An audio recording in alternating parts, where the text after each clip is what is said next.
Another probability increaser for supply and demand zones that we can use in our trading would be using the concept of liquidity, more specifically the sweep of liquidity when a zone is created. So if we have an example of equal highs, a sweep of those equal highs, and then price continues to move to the downside in a rapid manner, we have a formation of a valid supply zone. On the flip side, we would of course have equal lows, a sweep of those equal lows, and then a move away, creating a valid demand zone. We can also have a similar situation where we have a swing high, a sweep of that swing high, and then a rapid move to the downside. And then on the flip side, a swing low, a sweep of that swing low, and then a move to the upside, forming a demand zone. Now, of course, in many of these cases, we're also going to get a break of structure, but not always are we going to get a break of structure. So the combination of breaks of structure and sweeps of liquidity are going to be massive probability increasers for supply and demand zones as we're looking at price, because what this is showing us is that price is taking out liquidity before a move's happening. So it's inducing more people to get in to a particular trade, because what it's doing is inducing orders, tapping into orders that exist above these highs or these lows, and then price is creating that imbalance for price to continue moving, and then we'd be looking at that area as our point of interest, our supply zone, or our demand zone. So what we'll do now is we'll jump into some examples here on the 15-minute chart, probably go through some of the similar ones we went through in the previous episode, but we're going to be looking at it through the lens of sweeping liquidity and just getting an overall understanding of liquidity being swept. So if we look on the 15-minute chart, but if we look at this, what we can see is we have a swing low, we sweep that swing low, we have a collection of equal lows, and then we sweep that equal lows. What we can see is if we just look at these two lows, they are equal. And if we just look in the top corner of the trading view chart, we can see the open, the high, the low, and the close values. And what we can see is the low is 18,409 on this candle, and the wick on this candle is 18,409. So they are perfectly equal lows. So they haven't taken out each other, but what we can see is price has taken out the liquidity of the lows prior to that, because again, we're factoring in the fractal nature of the markets. We understand the importance of lower time frame, in that this low is important on a lower time frame. We've swept liquidity, and then we've continued moving to the upside. Again, we've broken structure. That validates our point of interest. If we look at this next one, what we can see is we create a swing low right here, collection of swing lows right here. This point of interest, or this point here, this candle, this doji, creates a range. It takes the liquidity, and then we break structure to the upside. So therefore, this is a high probability demand zone. Why? Because we've broken structure and we've also swept liquidity before the formation of the zone. And what we can see is we get that reaction, and price then begins moving to the upside. If we look at this zone, what we can see again is we haven't actually swept any liquidity, so that doesn't actually add any value to that. It's just a break of structure. We look at this one, what we can see is we have a swing low here. We do take out some liquidity, but again, when we were looking at this, we start seeing a bunch of this liquidity being stacked, liquidity void. We have some inducement here, but all the while we know that this zone is just creating a lot more liquidity in the form of internal range liquidity, the inducement before the demand zone, and price then continues moving to the upside. So all of this does not include really any sweeps of liquidity that we really need to concern ourselves with. It's really just looking at something like this or something like this. Now, of course, you can get into specifics. Yeah, of course, we've swept liquidity. We've tapped on this. We got a small reaction, but we barely broke structure. We have a lot more liquidity resting under here, so not the greatest area to be looking for buys given that bit of information. What we can see here is, yes, we did sweep liquidity. We created equal lows, we swept liquidity. So in theory, we could look for a demand zone in this area. We also break structure, so the validity is there. But again, we didn't break structure with a lot of force, and we're starting to see these stacked lows, which gives us the indication that we're just creating a lot of internal range liquidity. Again, as we had mentioned in the previous liquidity videos, this ends up being a variance on the 4-hour, where price is still bullish on the 4-hour. We have that strong push, and we're just seeing the 15-minute changing its character a little bit before we get the true pullback on the 4-hour chart. We'll just move on. Most of these haven't taken any real liquidity. Yes, we have a swing high here. Yes, we have a swing high here. And in theory, on lower time frame charts, yes, maybe that would be a sweep of liquidity, but for simplicity's sake, we'll disregard those because we don't see a clear form of liquidity, so it's best to just move away from that. we'll just carry on and look at this bit of price action. What we can see is we do get a bunch of equal lows here. We sweep liquidity, we tap into the zone, we do get a reaction, but then the reaction fails. Where does the reaction fail to? We react to this area right here. Again, no real sweep of liquidity, we just get a break of structure. So not the most clean cut or best examples to run through, but just to run through the same examples that we ran through in the previous video, where a lot of these were geared towards break of structure plays.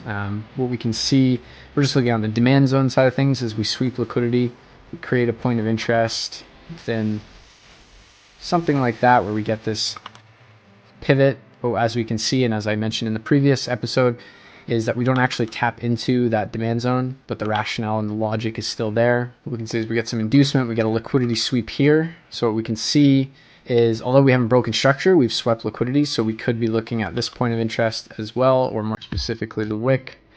Well, as we can see, price doesn't actually tap into it. So we're trying to put the biggest probabilities in our favor, or put as many probabilistic factors in our nature.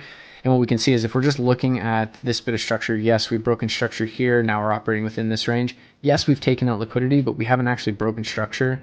And when we did break structure, this minor bit of structure, we didn't break it with any real force. So therefore, this point of interest, this demand zone, is probably not the highest probability or value for us. Now on the flip side, what we can see is we have liquidity here. We create a demand zone, we break structure with power.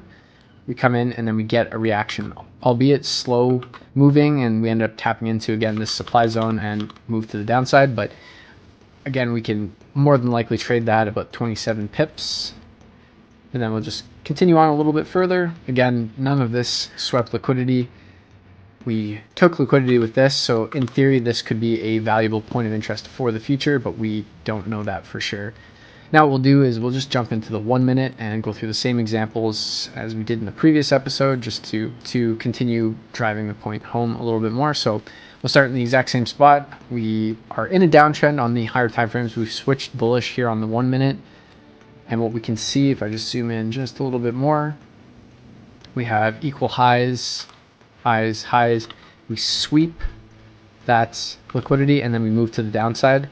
What we can see is we don't actually tap into that bit of price action, as we can see. What we can see is we start creating trendline liquidity and just swing high liquidity. We sweep it, that creates a valid supply zone, and then we get more liquidity. We sweep it and valid supply zone. Again, we break structure and we break structure. So we're just adding on to these areas of supply zone, because we know that this supply zone right here, this large candle, was valid because we broke structure right here. We broke this minor structure. We know that this supply zone is valid because we broke minor structure. We broke minor structure, and then we ultimately broke swing structure. But again, we can add on to that by also understanding that we took liquidity, and we took liquidity in the form of equal highs. And what we know is we took relatively equal highs, but more specifically swing highs and also structural trend line type highs. And we'll move on once again and just continue looking at price. What we can see again is price in this case just breaks structure. We don't actually take any true liquidity. We do have inducement, but there should be a difference between looking for a sweep of liquidity to form a point of interest, and then if we're forming some form of inducement, we would get something like that, where we've taken out liquidity to form our point of interest.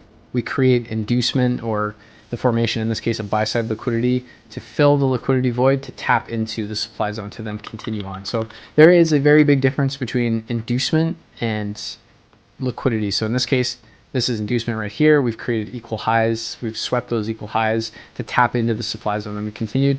Whereas something like this, where we have equal highs, we sweep those equal highs, and then we see the momentum to the downside that creates the supply zone that we'd be looking to trade. Now, if we look at this example right here, what we can see is we have a swing high. We have a sweep of that swing high. It creates our change of character, and then price moves to the downside. We also have inducement, and we have price tapping into a supply zone, which is why this trade, and as I mentioned in the previous video, why this area was valid.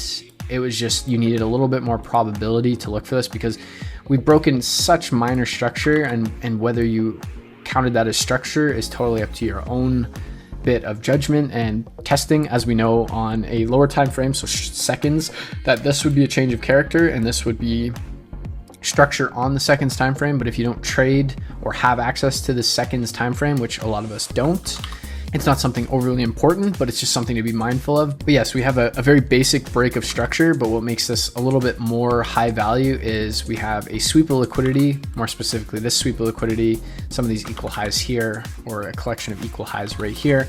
It forms our supply zone. We do break that little bit of structure. We form a liquidity void, and we have inducement. Factoring in all of those components combined with the fact that we're already bearish is what makes this trade valid, or makes this supply zone valid to trade. Again, what we have here is we have the zone right here. We have our inducement, which in theory, we could also view in this case, in this particular case, that this is the liquidity before this zone. We've tapped into this zone, and then we've continued moving. We tap into it. Again, we have inducement. We have inducement.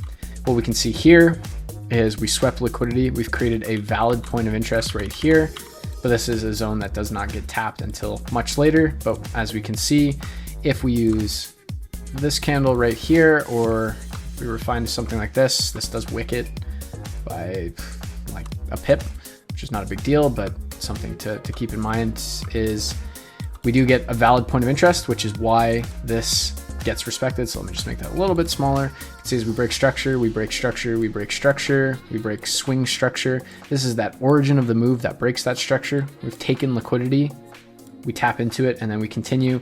What does this end up being? This ends up being more of inducement to this tap into that zone. Getting a little bit messy with my lines there, but at the end of the day, again, we're trading lower time frame order flow, but we understand the higher time frame is bearish, and now we're starting to build up trade ideas. We're starting to see supply being respected, demand failing, demand failing, demand failing. We know that this took liquidity and broke multiple layers of structure, especially 15-minute swing structure, which is a little bit more valid and something we should be looking out for when we're trading the 1 minute. But we also start getting some inducements. We have an overall liquidity void that we're more than likely going to see filled. And then what we can see is we tap into that, and then we continue moving to the downside, and it gives us a nice tradable range. And then what we can see is, we'll just talk about this one. If we look at this, we have a swing high here. We take liquidity of that, especially this. We break structure. We tap into this supply zone, and then we end up moving to the downside, breaking more structure and continuing on. Now we've tapped into this higher time frame daily demand zone, and we're starting to see a change of character. What do we see? We see a sweep of liquidity. We see a break of structure, which is also a change of character within this higher time frame point of interest.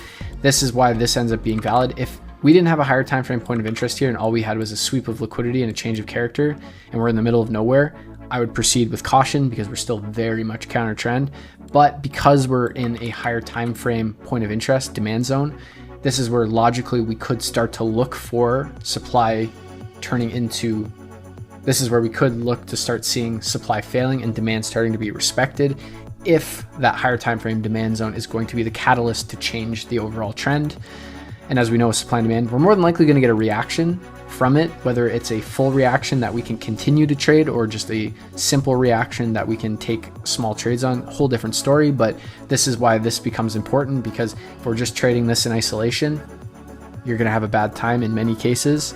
But the fact that we've paired this with a higher time frame point of interest is what improves the odds of this happening. So sweep of liquidity, break of structure, which is our change of character within the higher time frame point of interest, range created demand, price taps into it and then runs off to the upside. Again, this one right here, you could argue that this took liquidity here before we move to the upside, but that one's a little bit harder to justify in my opinion because it just doesn't look as clean. So this is more of a break of structure play and a supply and demand zone flip, which we'll get into. And as we can see with this zone, sweep of liquidity creates point of interest, breaks structure, valid supply zone to look for selling. What we can also see here is sweeps a little bit of structure. Again, we're looking on the 1 minute. This would be on the seconds time frame. So this is about logically thinking what's happening on our time frames, understanding market structure, understanding liquidity. That this did break structure, although we broke some minor structure, and it did eventually break the swing structure on the 1 minute. So it is a valid demand zone. We do get that respect. But what we can see is we're starting to build stacked lows. We're starting to build equal lows. So the longevity of this trade is probably questionable. Factor in the fact that we have liquidity that's been swept here, a new supply zone that's been created. It's breaking multiple layers of structure. Gives us the indication that if we're looking to trade, this would be a logical spot to, at least at minimum, secure your risk, maybe even look for a hedge trade to see what ends up happening next. And then, as we've seen, price takes liquidity and then continues more or less moving sideways, because as we can see, this is very much indicative to sideways price action. And then what we can see, if we just move on, we tap into this demand zone, we sweep liquidity, we break structure. This becomes a valid point of interest to look for trades. What do we have underneath it? We have inducement or sell side liquidity that just rests above the demand zone. Demand zone could be in this wick, or we could just use this entire pivot, which would be just a larger zone that price is accumulating on, and then price continues moving to the upside. What do we see here? We see equal lows, sweep of liquidity, gives us a point of interest. Price then continues moving to the upside. This is happening all the time, and it's our job to understand why it works and being able to put us in the best probability to win. When we can combine breaks of structure and sweeps of liquidity to our supply and demand zones, it adds such a high value probability of these zones being respected. But again, it comes down to understanding that in most cases, a supply and demand zone is going to likely get some sort of reaction, but we want to see, do we get an actual follow through or not? We can trade the reactions, absolutely, but we need to make sure that we are also being mindful of what's happening around price action, what we're interacting with, what market structure is suggesting, and what liquidity is telling us. Because again, if we're looking at this situation, this was a valid demand zone. We broke structure, we took some liquidity, we do get a nice reaction, but now we're looking at the overall higher time frame picture. We're still bearish. We are reacting off of a higher time frame point of interest. We're starting to build liquidity, so chances are price is going to respect supply or just barely take out external range liquidity and then start to see a pullback before we get that catalyst to move to the upside. And as we can see, price ends up consolidating for quite some time, takes out a lot more of this internal range liquidity, taps into this point of interest right here, this entire wick, just like that. Move that over, and what we can see is we tap into that. And what we can see, if I just zoom in on this as well, we break structure, that's pretty evident. We take liquidity on this swing low, we tap, break structure, and then continue on. This all becomes inducement and internal range liquidity for this move to actually happen. And what we can see is once we've taken out all of the internal range liquidity that exists, we tap into our extreme, we fill in liquidity voids. That's when we're going to start to see runs on swing structure, and that's what we see. And then if we just look more specifically in here, we can see we get a sweep of liquidity, a break of structure, valid POI that we can be looking at, a valid demand zone that we can be looking at trading. And that's the power of the sweep of liquidity. That's the power of combining it with breaks of structure. What I strongly recommend and encourage now is, again, looking at your charts, framing up your supply and demand zones using the liquidity concepts. If we have equal highs being swept and then a move to the downside, or structural highs and then a sweep of liquidity, or some sort of trend line liquidity, a sweep and then a move to the downside, these are all valid supply zones. On the flip side, if we get equal lows, a sweep of liquidity and move to the upside, it's a valid demand zone. Structural liquidity, sweep of that, move to the upside. And if we get trend line liquidity, something like that, a sweep of that, and then a move to the upside, that's also a valid demand zone. So this is what we should be looking out for when we're looking at our supply and demand zones to improve the overall probability of them playing out. Again, we're looking for reactions and follow through. We can trade the reactions, but it's more important than trying to get the follow through. But we don't know what's going to follow through until obviously it follows through. And that's why it's important to combine market structure, supply and demand zones, and liquidity concepts. That way we can build the highest probability trades. When we can use breaks of structure and liquidity sweeps in framing up our supply and demand zones in combination of the higher time frame structure and higher time frame supply and demand, we create such high probability trade ideas because we're factoring in different components that would strengthen the zones from being respected or not.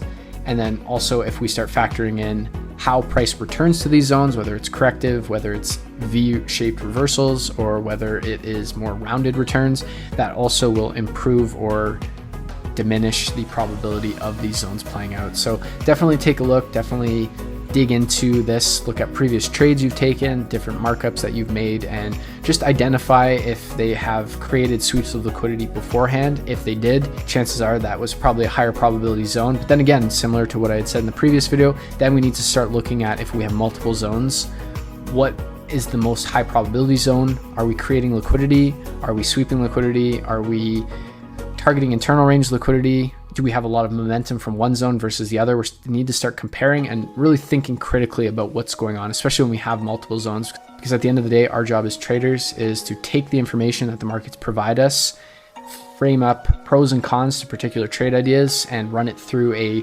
checklist or trading plan or series of steps that say, will I take this trade? Yes. Or will I take this trade? No. And that's as simple as trading ends up being once you have all of these concepts under your belt. But until then, you need to test and understand them, get your own flavor of them, and see what works the most for you, because what may work for some might not work for others. So it's important to do the testing, and I can't stress that enough, because the only way you're going to see this working in action is if you put the time on the charts to making sure that you understand how these improve probabilities and when it makes sense to use them.